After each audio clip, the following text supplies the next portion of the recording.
Good evening. Now we're going to be continuing our study in the book of Psalms. If you want to, open your Bibles to Psalm 13. Psalm 13 will be the first one we look at tonight.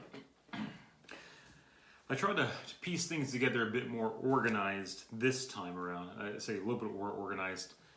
Still no common theme through all of them. We're going to kind of go numerically through a couple of the Psalms and by size, small, medium, and large. Not that that has really anything to do with it. All of these here are going to be Psalms of David, and one of them is going to be a historical psalm. Here in Psalm 13, I just want to spend a few minutes and read that together. To the choir master, a psalm of David. How long, O Lord, will you forget me forever? How long will you hide your face from me? How long must I take counsel in my soul and have sorrow in my heart all the day long? How long shall my enemy exult over me? Consider and answer me, O Lord my God. Light up my eyes, lest I sleep the sleep of death. Lest my enemies say I have prevailed over him.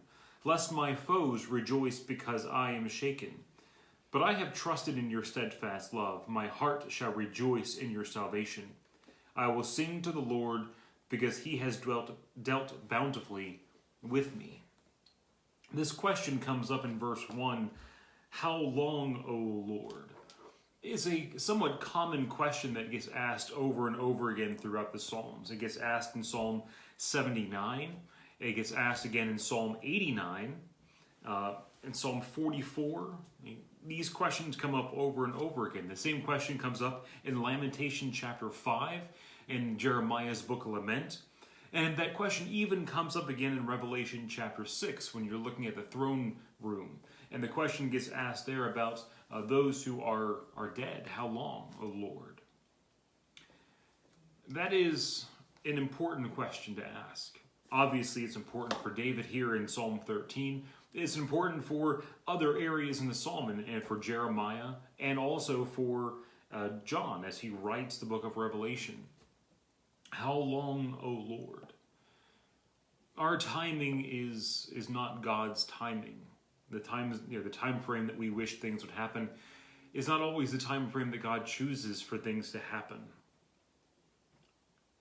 And questioning God about that is not something that is prohibited. Asking him how long these things will happen or how long will they last is not something that is discouraged through Scripture. It is laid down for us as an example. In fact, even here, the beginning of Psalm 13, David takes a questioning tone further than that. Well, will you forget me forever? We have several examples through the Psalms, especially Psalms of David, where David cries out to God for deliverance and then also includes this idea that maybe God has forgotten him, or here in verse 1 of Psalm 13, that God has hidden his face from him. We're going to be looking at a couple more here as you get through chapter 60 or Psalm 16 that we'll look at in a few minutes, and Psalm 18 as well, where David writes at different points in his life. He writes during different circumstances. And the way that he writes during, say, Psalm 13 as opposed to Psalm 18 has a lot to do with the circumstances that he's in. Is he a man who still looks after God? Yes. Is he a man who still has faith and believes in God? Well, yes. Are there times whenever he struggles to see God's purpose in this? Yes. Are there times where he sees God's purpose and he praises God for that? Well, the answer is yes, too. And here in verse 1, it's obviously a very pertinent question for us. Well, how long, O Lord, will you forget me forever? Will you forget us forever? How long will you hide your face from me? We see similar themes come up in Psalm 22. Psalm 22 being the psalm that David pens that is then later used by Jesus on the cross, where he mentions, my God, why have you forsaken me? Why are you so far from saving me from the words of my groaning? This questioning God of why are things taking so long? Why are they happening at this slow pace? Why do I have to suffer this long? Are you there? It really seems to be the question.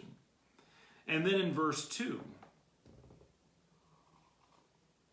he says, how long must I take counsel in my soul and have sorrow in my heart all the day?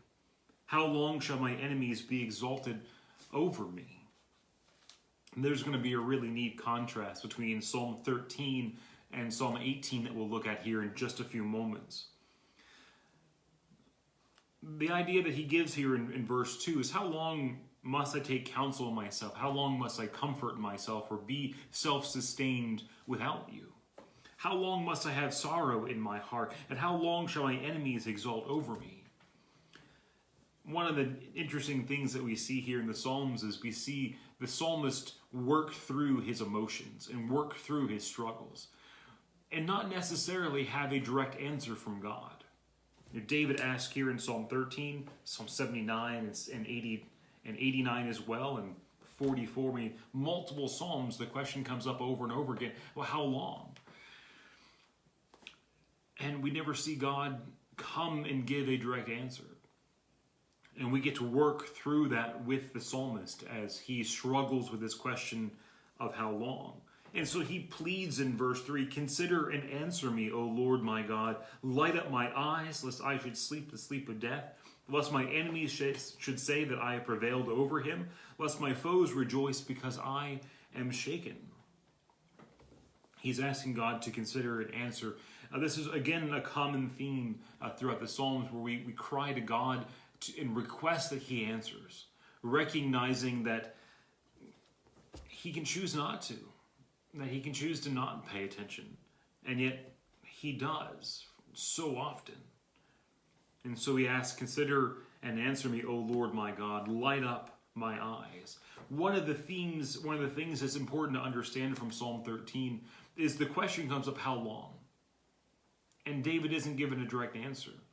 And yet what we see through Psalm 13 is that David doesn't say, okay, well, it's been 2 days and I haven't got my answer. It's been 3 weeks and I haven't had reprieve. I've been hiding out in this cave for months and yet still I haven't been saved yet. Therefore, I'll turn to something else. That's the key. He could still turns to God. In times of hardship, he turns to God. In times of long waits on God's answer, he still returns to request God. Whenever he feels beaten down by God and that God has turned all of his friends against him and has let his enemies abound, he still turns to God for help. When he feels that he is being punished for his sins, or when he feels that he's being punished unjustly, he still turns to God. And no matter how long he's made to wait, in verse 1 and verse 2, David still returns to God. And here in Psalm 13, it's a very short psalm. The last 2 verses is the statement of expectation, the statement of absolute faith that I have trusted in your steadfast love. My heart shall rejoice in your salvation. I will sing to the Lord because he has dwelt bountifully with me. Not all of these psalms that begin with the idea of how long, O Lord, end in such a positive way. But this one does. David takes the time or has the mental acuity at this point in time. He has worked through his emotions well enough by this point to say that he has continued to trust in God's steadfast love and that his heart will rejoice in your salvation. It could be that we have another psalm like Psalm 22 where it begins as a psalm of how long or why have you forsaken me, and then in the middle he finds salvation. That is not explicitly stated in between verse 4 and verse 5, but we do see here that he talks about how God has dwelt bountifully with him. I would suggest to you that in this time of torment, in this time of questioning, well, how long? In this time of feeling that God has forgotten him or God has hidden his face from him, while he is taking counsel in his soul and he has sorrow in his heart, during this time, he is still able to look at all that God has done and still count it as bountiful. Passages like James chapter 1 come to mind. Count it all joy when you meet trials of various kinds, knowing that something great can be produced through that. Same thing here in Psalm 13, where David, even in hardship, he can look around him and say, well, God has still dealt bountifully with me. And there's so much of Psalm 13 that kind of has struck me this week because of some of the things that we're going through. A month and a half ago, we thought, well, 2 weeks is going to be a long time to go through this. And we've gone from 2 weeks to well over a month. And yet, sometimes when we're approaching that time period where some of those restrictions were going to be lifted. In some states, those restrictions may be starting to be rolled back over the next week. Here in Virginia, we're still looking at a month and a half, at least, of restrictions. And the question is, well, how long? And what's happening now may affect, in the future, our future economy. It may affect our normal meeting together, not just as a church, but in normal everyday life. And the question can be, how long? How long must we go through this? At the same time, I would suggest that verses 5 and verse 6 are also a very important point to consider. To continue to trust in God's steadfast love. To let your heart rejoice in his salvation. And to continue to sing to the Lord for the bountiful things that he has dealt with you. The way that he has dealt with you bountifully. All of those are really important points to consider here in Psalm 13. To kind of switch tracks somewhat abruptly, here in Psalm 16, we'll spend our time for the next few moments in Psalm 16. This is a Makidam of David in verse 1. Preserve me, O God, for in you I take refuge. I say to the Lord, you are my Lord. I have no good apart from you. As for the saints in the land, they are the excellent ones, in whom is all my delight. The sorrow of those who run after another god shall multiply. Their drink offerings of blood I will not pour out, and I take their name, nor take their name on my lips. The Lord is my chosen portion and my cup. You hold my lot. The line has fallen for me in pleasant places. Indeed, I have a beautiful inheritance. I bless the Lord who gives me counsel in the night. My heart also has instructed me. I have set the Lord always before me, because he is at my right hand, I shall not be shaken. Therefore my heart is glad, and my whole being rejoices. My flesh also dwells securely, for you will not abandon my soul to Sheol, or let your Holy One see corruption. You make known to me the paths of life. In your presence there is fullness of joy. At your right hand are pleasures forevermore. David here is in obviously a very different mindset than he was whenever he wrote Psalm 13. Here in Psalm 13, he's begging God, how long will you forget me? How long will you hide your face from me? In Psalm 16 is solely a psalm of praise. Preserve me, O God, for I take refuge. For in you I take refuge. But I want us to consider some of the other things that he states here when it comes to his mindset.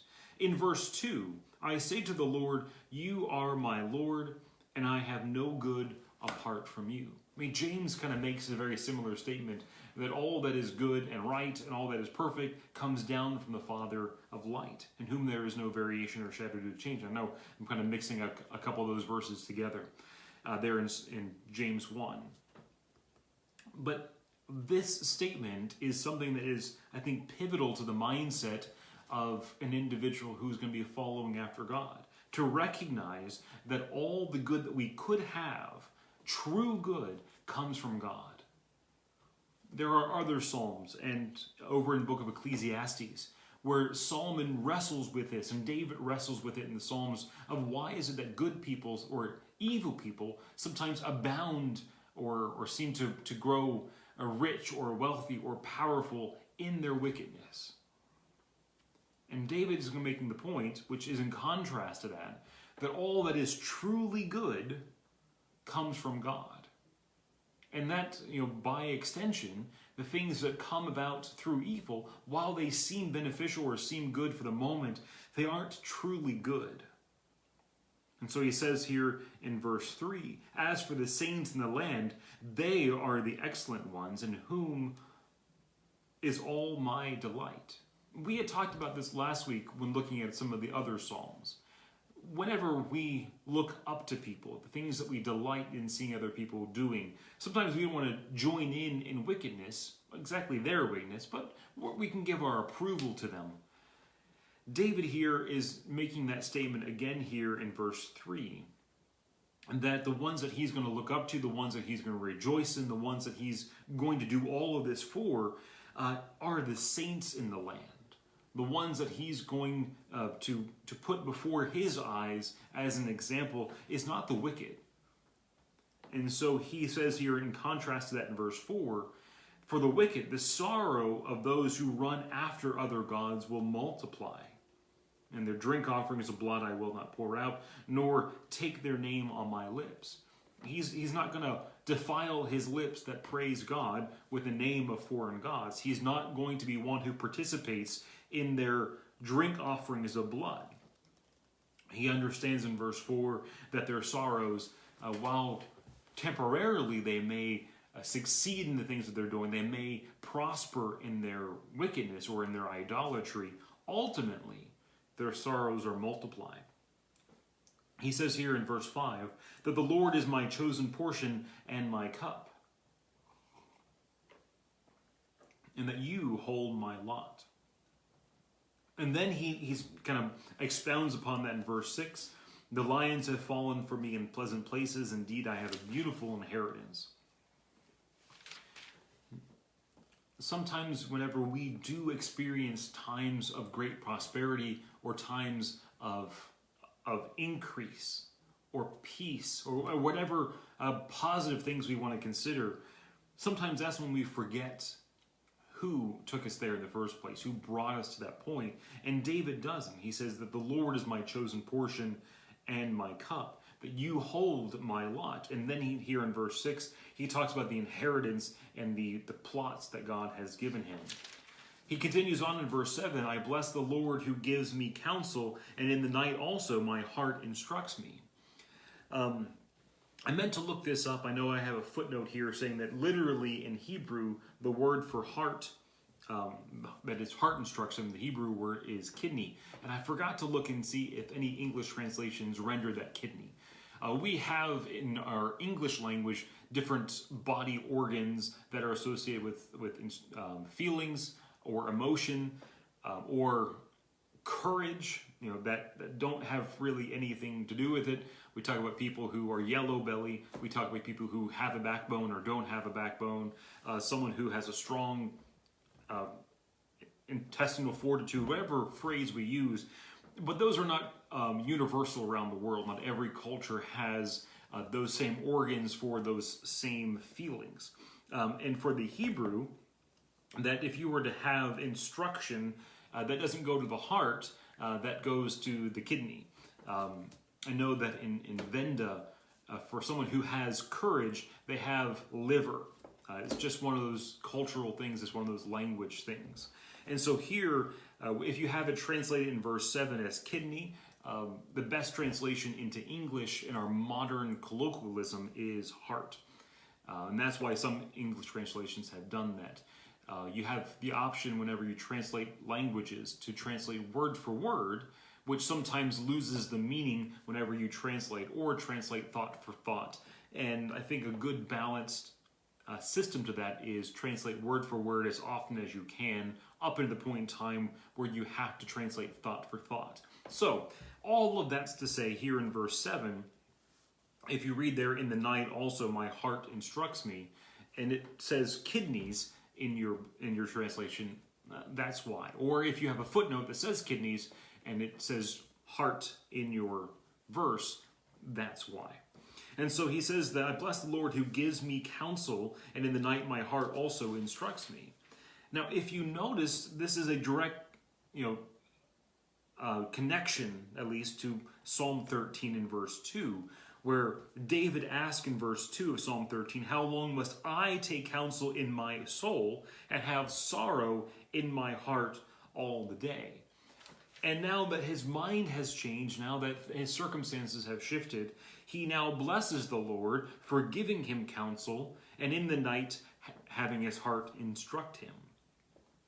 And so sometimes I think we feel inadequate as followers of God when things are going hard. And what we see here in Psalm 13 is someone, David specifically, a man after God's own heart, one of the 5 or 6 main historical characters that we think of when we think of good, godly men, wrestling with these things of being down and having a hard time, and him still being godly through it, and his words during that time frame being preserved for thousands of years for us. We also see that same man in different circumstances, viewing things differently and praying to God differently, and those words also being saved for us. I think one of the most beautiful things about reading through the Psalms is getting to see that this one particular area is not the only area of feeling that we're allowed to have.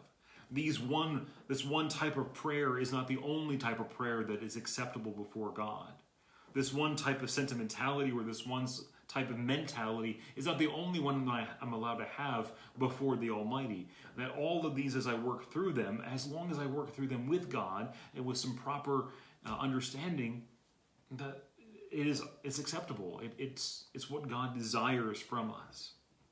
And so, as you get there in verse 8 of Psalm 16, I have set the Lord always before me, because he is at my right hand, I shall not be shaken.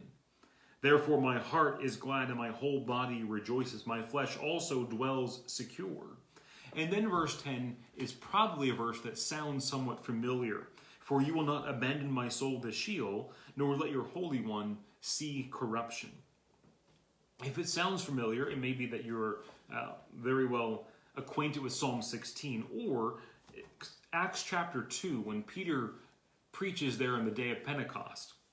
He quotes several Old Testament passages, including Joel chapter 2, if you've been joining us on Tuesday nights for our minor prophet study. And he also quotes here from Psalm 16. He speaks of Jesus, because he says that obviously David is both dead and buried, and his tomb is still with us there in Acts chapter 2 and verse 29. And yet we know here in verse 27, he says, for you have not abandoned my soul to Hades, or let your Holy One see corruption. He says, therefore, being a prophet, and knowing that God has sworn an oath to him that he would set one of his descendants on his throne, he foresaw and spoke about the resurrection of the Christ, and that he was not abandoned to Hades, nor did his flesh see corruption. And this Jesus God raised up. And one of the really neat things about Psalms is that you have this layering that happens. David writes from his own emotion about the circumstances he finds himself in. And he gives really good instruction for us in how to keep God in proper perspective, for him for us to understand that nothing good that we ever have comes apart from God, and that God is our portion and God is our lot, and he gives us all of our inheritance. There's also this next layering of prophecy sometimes, and Peter makes the point that David understood that verse 10 was prophecy. For you not abandon my soul to Sheol, or let your Holy One see corruption. You make known to me the paths of light, and in your presence there is fullness of joy. At your right hand are pleasures forevermore. There is a line of reasoning that says that if you see an Old Testament quotation in the New Testament, that it is important for you to go back and understand the Old Testament context so that you can best understand the New Testament context as well. And you can kind of see the virtue of that, especially as you dive back into Psalm 16 and connect that with the prophecies concerning the Holy One. That Jesus has sat down at the right hand of God, which is full of pleasures forevermore. That he has made known to Jesus the paths of life in verse 11. We see that in the character of Jesus in verse 8, that you have set the Lord always before me, and that he is at my right hand, and I shall not be shaken. The Hebrew writer even describes in Hebrews chapter 12 that through Jesus we are given a kingdom that cannot be shaken. And so all of this kind of ties in together really, really well in Psalm 16. For sake of time, I would like to spend our last few minutes in Psalm 18. This is one of the longest psalms that we have for us, and so I don't know how much time we'll have to get through all of Psalm 18. It'll take us a few minutes just to read it together, but I would like to do that. And then remember that there is a heading that goes above the psalm that is probably put in by the printers of your Bible, and then there's a heading that is actually put in there. I mentioned at the beginning of our class in Psalms that there are some historical psalms where before penning it or above it there's a title that gives a historical context. And Psalm 18 is one of those. So to the choir master, a psalm of David, the servant of the Lord, who addressed the words of the song to the Lord on the day when the Lord rescued him from the hand of all of his enemies and from the hand of Saul, he said thus, I love you, O Lord, my strength. The Lord is my rock and my fortress and my deliverer, my God, my rock, in whom I take refuge, my shield and horn of my salvation, my stronghold. I call upon the Lord, who is worthy to be praised, and I am saved from my enemies. Cords of death encompassed me, and torrents of destruction assailed me.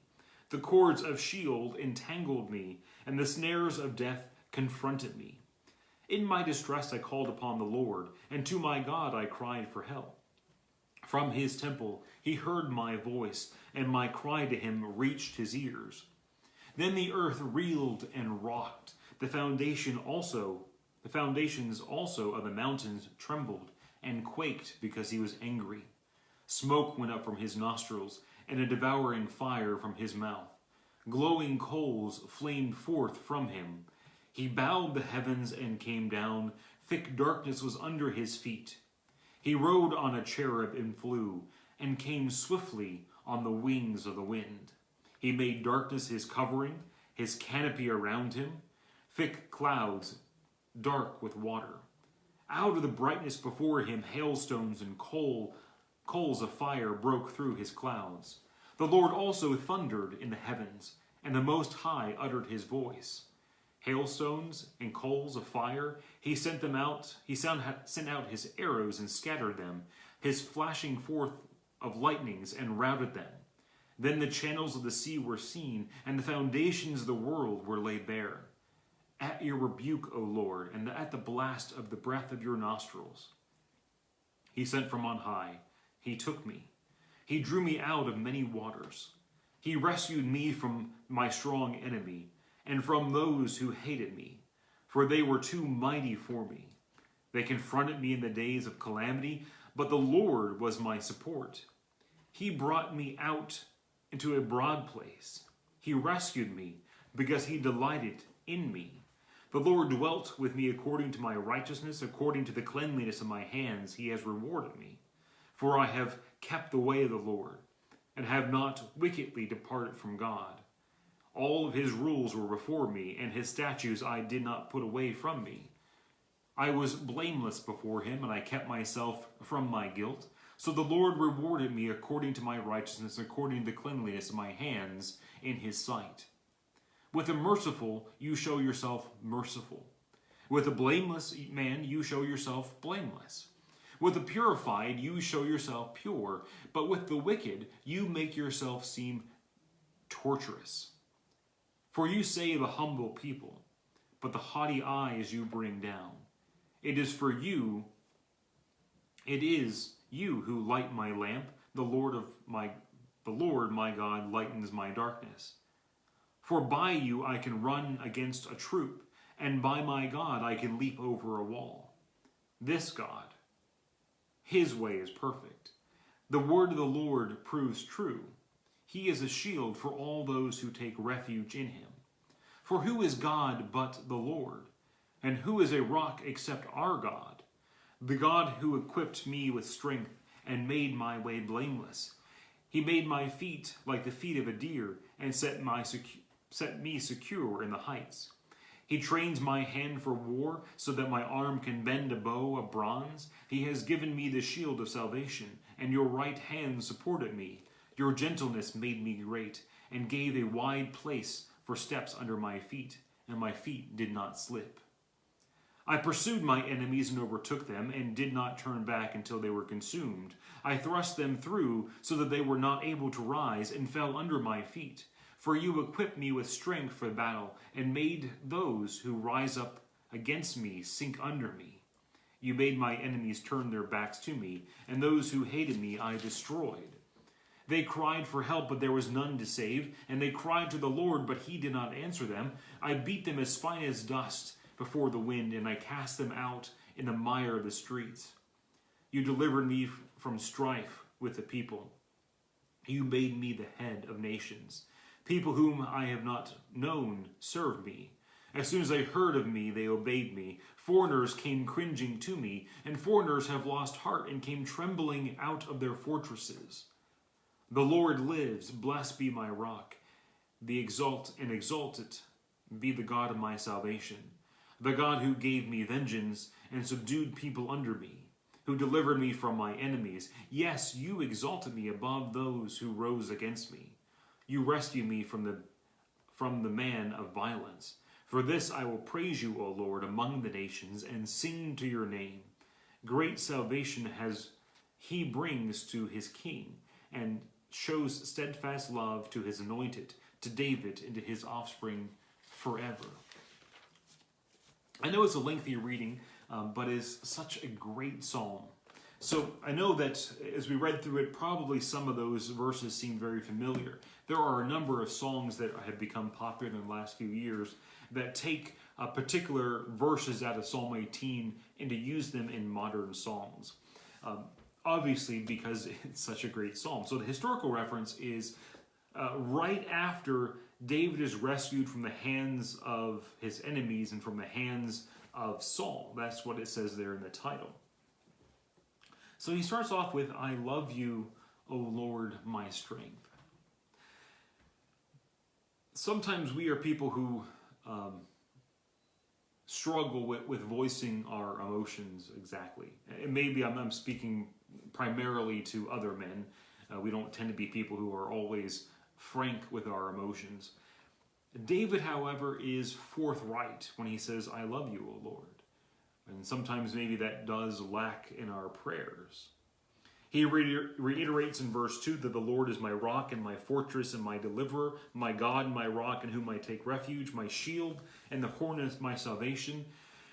David is very flowery in his language, and he is very poetic in Psalm 18. That's going to be kind of also an important thing. Now remember, he uses some of the same imagery that God will not abandon his soul to Sheol back in Psalm 16. He mentions here that the cords of Sheol entangled him, and in death came and confronted him in verse 5. And then in my distress I called upon the Lord my God, and I cried for help.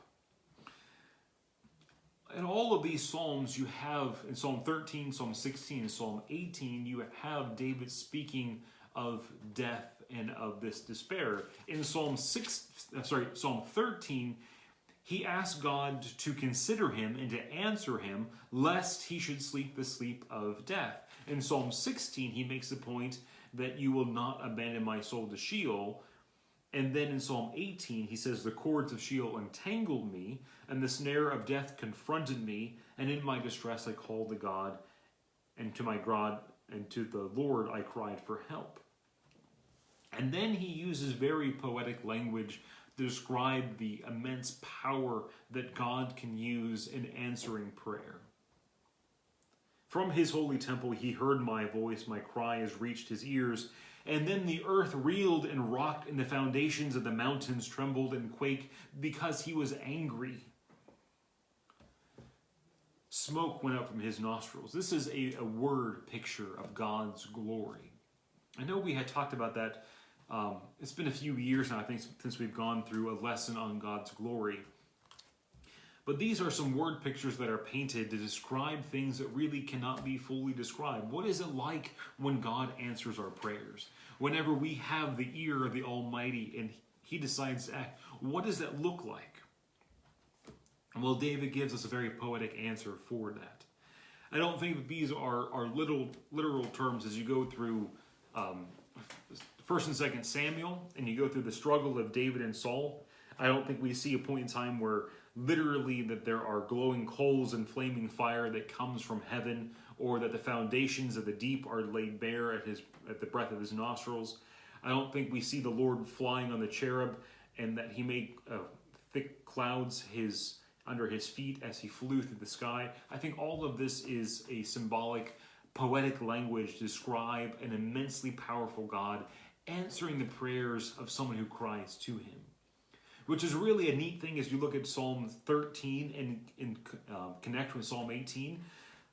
There is no direct historical connection that is laid out between Psalm 13 and Psalm 18, but you can see the question where David is hiding. And this is just sheerly conjecture or just an idea that David could have, not that he did, but you could see it in his mindset while he's hiding in caves from Saul as he's fleeing for his life. How long, O Lord? How long will you forget me? And then Psalm 18 is directly after the salvation where he says that God heard and that God has come mightily to answer his prayer. That the Lord also thundered in the heavens, and the Most High uttered his voice in verse 13. And hailstones and coals of fire, and he sent out arrows and scattered them. He flashed forth lightnings and routed them. And then the channels of the sea were seen. The foundations of the world were laid bare at your rebuke, O Lord, at the blast of the breath of your nostrils. The idea being that if God decides to answer, if he decides to get up and to move into action to save us, what is there to ever stand in his way? If all that he is going to be manipulating is his creation, and if all that he's going to be doing is what he has made with the works of his hand, or just the words of his mouth, if God has done all of this by just speaking it into existence, then whenever he decides to come and engage, then there is no stopping him. So he sent from on high, and he took me. He drew me out of many waters, and he rescued me from my strong enemies. From those who hated me, for they were too mighty for me.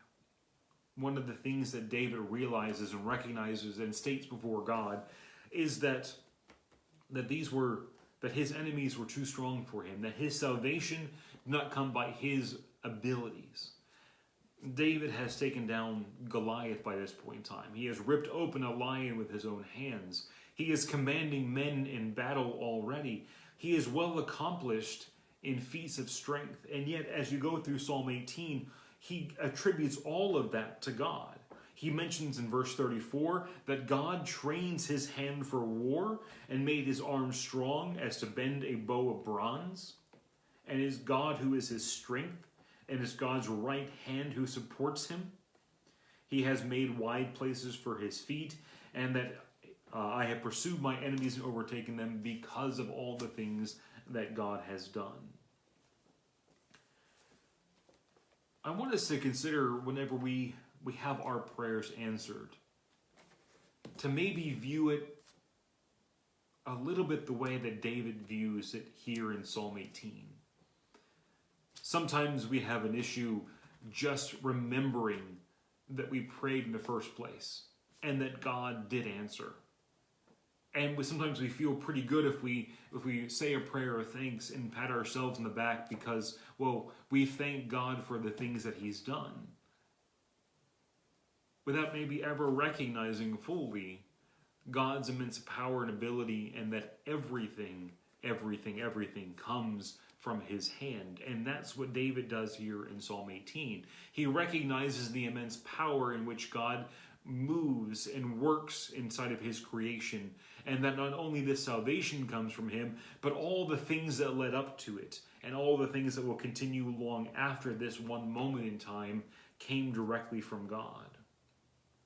He mentions here in that same vein of God providing strength and ability here in verse 29. That is, by you I can run against a troop, and by my God I can leap over a wall. And then he notes in verse 30, this God, his way is perfect. And the word of the Lord proves true. He is a shield for all those who take refuge. For who is God but our Lord? And who is a rock except our God? And then he states very plainly that the Lord, of that God, who equipped me with strength and made my way blameless. David mentions that as you go through here in Psalm 18. And then he contrasts how God answers him with the way that God does not answer others. But that's predicated on here in verses 20 and following. Well, why is it that God answers David whenever he prays and doesn't answer others? In verse 41 of Psalm 18, they cried for help, but there was none to save. They cried to the Lord, but he did not answer them. Well, why is it that these people cry to God? Part of David's enemies here in Psalm 18 are those who follow after Saul. And it's not a foreign nation at that point in time. It's not a foreign enemy. These are his own fellow countrymen. Why is it that they can cry to the Lord and God not answer them? Well, part of it is here in verse 20 down to verse 23. The Lord dealt with me according to my righteousness, according to the cleanliness of my hands, he has rewarded me. For I have kept the way of the Lord and not wickedly departed from my God. All his rules were before me, and his statutes I did not put away from me. I was blameless before him and kept myself from my guilt. And so the Lord rewarded me according to my righteousness and according to the cleanliness of my hands. I think that is a large part of why David is answered here, and those in verse 41 who cry were not answered in the same way. Again, as you get into verse 42, understanding this is poetry, and rightfully so, poetry is allowed to be a bit fluid in its literalness. And so David here, I don't believe that he literally gathered up his enemies and he beat them into dust and then spread them to the wind, but the idea being that he utterly defeated them. One of the things you always have to balance and wrestle with a little bit as you go through the Psalms is understanding at what point in time is the psalmist being literal with his statements, at what point in time is he being figurative. What time is he stating the absolute fact of the matter, and when is he speaking in hyperbole? There are other Psalms that hopefully we'll get into a little bit later on. I'm not even going to try to get the right number down. Psalm 82 is one of them. 82, he states, you are all gods, sons of the Most High. Jesus quotes that in debate over in Luke, and we'll hopefully look at Psalm 82 in another day whenever I have more time to really dig into it. The question comes, well, how literal is that statement? And what does he mean by that poetic language? The same thing comes up in Psalm 51 when David is confessing his sins after Nathan the prophet confronted him because of Bathsheba. He makes a statement that I was conceived in sin, and in sin my mother did bear me. Is he being literal that he was sinful from his birth, or is he speaking in hyperbole because he feels so guilty over the things he's done? Those are things that you have to wrestle with, and you have to use contextual clues and other passages to help give some guidance. Some of them are a lot more clear. I think Psalm 18 and verse 42 should be hopefully fairly clear to us that David didn't throw his enemies into a grinding mill and wait for their bones to dry out and then grind them to dust and then literally blow them to the wind. It's just a figure of speech to say that he utterly destroyed them. So he mentions there that you delivered me from strife with the people, and you made me the head of nations. Even at the very beginning of David's kingdom, you see a division between Israel and Judah. You see the division of the people themselves, that some have already made David king, and some won't make David king until after Saul is king. And still it's going to take a little time from there as well. And so what David makes the point here is that God is going to give him this peace among his people and make him the head of nations. And then his rule, his impact is not going to end there with just Israel and Judah. It's going to be foreign nations as well that David is going to have rule and ability over. He's going to expand the borders to the furthest extent that they're ever going to be is going to be under David's rule as he fights against the Philistines and the Amorites and the Amalekites, and he delivers his people from them. And I'll mention here that foreigners lose heart and they come trembling. I mean, Jerusalem at this point in time isn't even captured, and they have been taunting the nation of Israel. They have been thumbing their noses at them for a long time. And when David comes, they just say, we're going to put our sick and our lame and our blind at the walls to guard it. You are no threat to us. And yet, by the time that David makes his mark on the world, foreigners lose heart and they come trembling out of their fortresses before him. And then he gets back to exalting God for this. The Lord lives, and blessed be my rock, and exalted be the God of my salvation, the God who gave me vengeance and subdued the people under me, who delivered me from my enemies. Yes, you exalt me above those who rose against me. In verse 49, for this I will praise you, O Lord, among the nations, and sing your name. Great salvation he brings to his king, and shows steadfast love to his anointed, to David and to his offspring forever.